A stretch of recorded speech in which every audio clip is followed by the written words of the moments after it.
Desde el 1 de enero del 97 se recuerda todo porque en esta mesa compartíamos la cena, el almuerzo, el desayuno, la merienda y sigue faltando un integrante de la familia.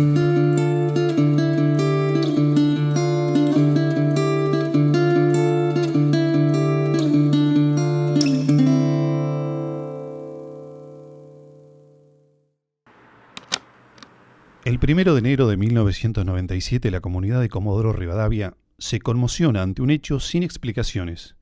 Un chico de 10 años desaparece en un camping colmado de gente, a la vista de todos, mientras festejaba el año nuevo junto a su familia.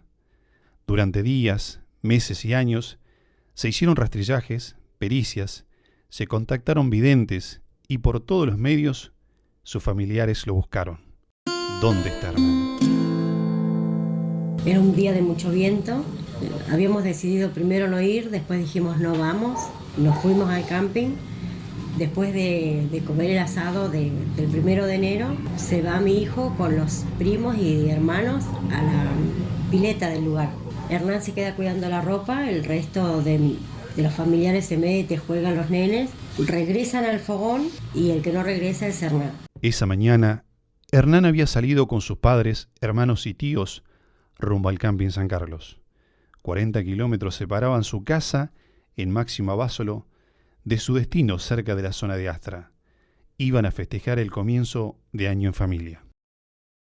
Bueno, creo que nos habremos enterado seguramente por la frecuencia policial que manejamos la mayoría de los medios de comunicación. Y estamos hablando de un 1 de enero, nos habremos enterado 5:30, 6 de la tarde, teníamos hasta las 10 de la noche luz de día, así que decidimos ir y allá fuimos, nos encontramos con la búsqueda de policía, defensa civil. Puede ser 15:30, 16:30 horas, quizá menos, más, pero desde ese entonces no encontramos más a Hernán. Era muchísima la forma la primera reacción fue ir a los jueguitos, porque un niño de 10 años, con la inocencia de aquel año, ¿no? No es un niño tecnológico de hoy. Fuimos a los jueguitos, a los baños, volvimos a la proveeduría del lugar, porque teóricamente él pasaba a comprar una Coca-Cola y bueno, desde ese entonces no lo encontramos más. Es todo muy confuso. Lo único que se sabe que estaba con los hermanitos, con los primitos, que un tío le dio unas monedas para irse a comprar alguna golosina a la proveeduría, que se dice que estaba a unos 30, 50 metros donde estaban, en un fogón donde estaba la familia, y que obviamente se cruzaba con decenas de niños de otras familias y decenas de personas que en un momento dado, creo en un momento festivo, nadie se percata. Che, Hernán se quedó a jugar a la pelota, se tiró, no sé, una pileta había, nada. Simplemente cuando se juntó la familia se percataron que faltaba un integrante, que era un niño, 10 años, salieron a buscarlo. Unos por un lado, otros por otro, hasta que no lo encontraban, llamaron a la policía. En el transcurrir del día encontramos a un muchacho con una pareja, padre y madre, y me describió a Hernán. O sea, Hernán estuvo en el lugar después que nosotros lo buscamos, con un muchacho de remera negra y jean azul. Nunca pudimos lograr algo, ¿no?, de esto. Se hablaba en aquel entonces de la famosa Traffic Blanca, que podrían haber metido al nene adentro de una camioneta, cosa que no se comprobó nunca. Bueno, desde ese entonces se buscó a Hernán ahí en el campo, en las estancias aledañas. Hicimos lo humanamente posible. No éramos expertos en búsqueda, o sea, es la desesperación ante la búsqueda. No había cámaras de seguridad, no había nada, no había seguridad en el lugar, digamos. Como no pasó nada esa primera noche, al otro día se montaron operativos, al principio policía, defensa civil, que con el correr de los días sumó al ejército argentino y preocupó a todas las autoridades municipales, inclusive. Se hizo una búsqueda muy exhaustiva a través del ejército argentino. Bueno, el ejército siempre estuvo muy predispuesto a colaborar con la justicia. Intervino, creo que el Regimiento 8 de Infantería, que está muy digamos, cercano al lugar, a ese paseo, a ese recreo de la zona norte de la ciudad, y hicieron unas cuadrículas, y entonces todo lo que es alrededor de ese parque en sí, se realizó una búsqueda muy, muy exhaustiva, que duró varios días, duró como una semana o más, y se hizo con gente del Regimiento 8, y creo que nos quedó un rincón donde buscar, porque allí no hay una costa marítima cerca, de modo que el chico se descarta que hubiese llegado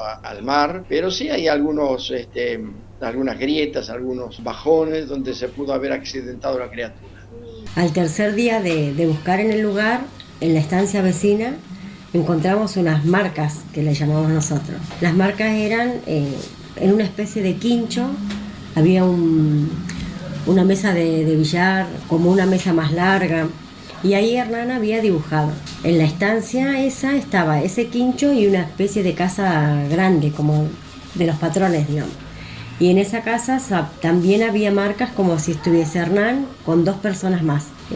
Después de varios años de uno ver otras búsquedas y demás, se empieza a buscar detalles. Se hablaba de un puestero de campo que habrían visto a un hombre a caballo al norte del camping, como yendo para Camarones o Garayalde. Se hablaba de que lo habían visto montando a caballo y en otro caballo que lo acompañaba, como recostado, la figura que podría ser de un niño. Nos íbamos en las camionetas de defensa civil, de los periodistas, de quien nos pudiese llevar. Y bueno, llegamos al lugar, se encontró al peón. Lo que nunca nos dijeron es por qué buscaban a alguien con una cicatriz en la mano. Eso fue como algo que quedó colgado al pasar de los años. Quizá alguna marca, algo que uno no... O sea, en el momento uno era desesperada la búsqueda. Claro. Y bueno, al peón se lo encontró solo en un caballo, en el campo, en el monte. Y bueno, hasta ahí llegó, digamos, la búsqueda de buscar a este peón. Yo estoy convencida de que la persona que se llevó a Hernán es un hombre y una mujer, porque el borcego del hombre es ancho adelante y ancho atrás, y el de la mujer era como en punta adelante y taquito. No tenemos fotos nítidas porque en ese entonces era blanco y negro. Apareció 2 o 3 ocasiones, gente que lo habría visto en alguna zona, pero recuerdo una, creo que fue en la zona de Río Negro, y bueno, también se dispusieron las medidas de averiguación a donde se había indicado para esclarecer si había alguna noticia del chico en ese lugar, pero siempre fue negativo. Se recorrió todo Garayalde, se llegó hasta Camarones, se buscó en las estancias, en los establecimientos ganaderos cercanos y absolutamente nada.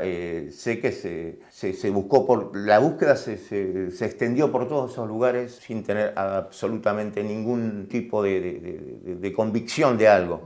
Respecto a los rastros, yo pude probar que sí, que eran de mi hijo, porque de la escuela en la que asistía Hernán, la escuela provincial 160, iba la maestra, los porteros, las directoras, varios maestros más a ayudarnos a buscar, a caminar. Y la maestra reconoció los dibujos de Hernán. Hernán, al tener epilepsia, con 10 años de edad, sí escribía su nombre, su apellido, pero no leía, o sea, no tenía el mismo dialecto de un chico de 10 años para aprender, digamos. Pero tampoco era un chico ni retrasado ni nada. Claro. Normal, pero con problemas de aprendizaje a la velocidad de un chico de 10 años, digamos.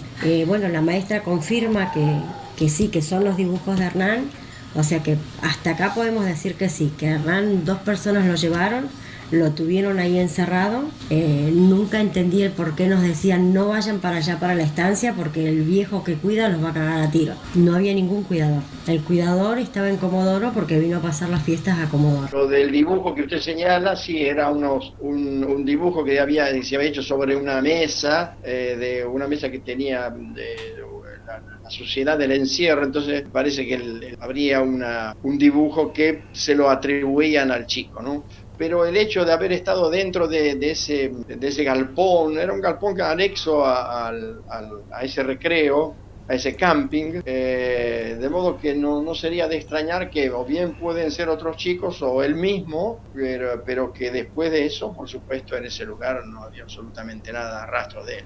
Y bueno, yo apuesto a que la persona que se llevó a Hernán, posiblemente a Hernán le agarró un ataque de epilepsia, lo dejaron, suponete, no sé, en un pueblito, en una ciudad chica, se crió, creció. Justamente el 2 de junio, 5 meses después de la desaparición de Hernán, Bruno Gentiletti, un nene de 8 años, desaparece también en el balneario Varadero, al sur de Rosario, desaparece delante de sus hermanitos, de muchos chicos, un balneario, y hasta el día de hoy no se tiene ninguna novedad de ese nene, que hoy tendría 34 años, estaría cumpliendo ahora en el mes de junio. Y viniendo un poco más acá, creo que es en agosto del 2008, el famoso caso de Sofía Herrera, una nena que tenía 3 años, desaparece en un camping John Godal, a 59 kilómetros al sur de Río Grande. También desaparece en circunstancias muy parecidas a la de Hernán Soto. Leí una vez de una desaparición, pero vos lees eso y en una revista decís, no, ¿qué va a pasar? Y bueno, desgraciadamente nos tocó. Como toda familia, conozco muchísimas familias de desaparecidos y sí, todos caemos en vidente, terminamos en todo lo que te puedas imaginar. Pero bueno, a la vez vas aprendiendo. Tenés que ser consciente de que la gente también juega con tu necesidad. La misma desesperación, las ansias de saber qué pasó, dónde está, te hace llevar a que no. Vino otro, como venían en esa época Comodoro, sí. Y bueno, le pagabas que sí, y venía otro y dale.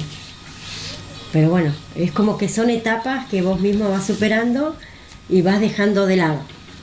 Pero sí, recurrías a todo. Y en la última que tuvimos, una vidente de Mendoza, ella posteó en el Face que daba con el cuerpo de Hernán. Así es que bueno, digamos que como en búsqueda activa de lo último que hemos hecho fue eso. Uno siempre hace un análisis de qué es lo que pudo haber pasado acá. Y acá son dos hipótesis muy concretas. Una, la de la que pudo el chico haberle pasado lo peor, que yo en principio descarto porque con la búsqueda que se hizo en ese momento, que fue tan exhaustiva, por lo menos en los alrededores, no hubo ninguna evidencia. Ni siquiera hubo, qué sé yo, terrenos escarbados o terrenos con tierra movida reciente. Y la otra hipótesis es la de que alguien, de paso, porque había un acceso que conducía a una ruta más grande, pudo haberse apoderado del chico, facilitado por digamos, el momento de descuido de la familia, y bueno, se lo pudo haber llevado, y usted sabe que hay mucha gente que necesita tener hijos, entonces vio a lo mejor esa oportunidad, lo ha llevado y pudieron haber criado, y esa es la segunda hipótesis, ¿no? Que a mí me parece que es la más asertiva. ¿Qué pasó? Se lo tragó la tierra, pero se agotaron todas las instancias. De eso puedo dar fe porque estuvimos varios meses, semanas, yendo al camping San Carlos y sus alrededores en busca de novedades. Siempre la esperanza que está intacta. A medida que van creciendo los hijos, vamos siendo abuelos, los chicos van creciendo. Siempre me pregunto, ¿seré abuela de Hernán? O sea, es lo que te queda, lo que te quedó adentro, que te corcome.